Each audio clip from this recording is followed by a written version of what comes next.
lang. Tama na. Yung diet naman kayo. Ha?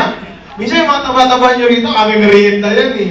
Kaya matataba mga Pilipino, meron tayong agahan, merienda, tanghalian, merienda, dinner, midnight snack. Eh, natataba. Hindi naman to. Mukhang atik lang. Okay!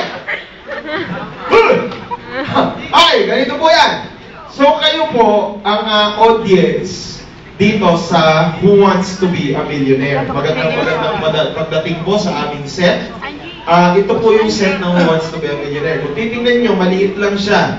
Pero sa TV, ang laki, di ba?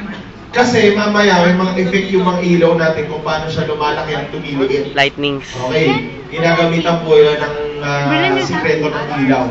Okay, Lightnings. mamaya kasi, pansin nyo rin, bakit kayo pinag-itim? Dark clothes, di ba kasama yan din sa request na pag-audience kayo, sana po nakaka-dark clothing. Kasi mamaya, ang ilaw natin, tatlong klase. Yung una ay magenta muna. Magenta, o yung medyo mapusyaw. Yung parang ganyan sa likod nyo, yan ang magenta. Magenta, pangalawang kulay natin ay blue. Okay? Yung pangatlo, itim. Dark.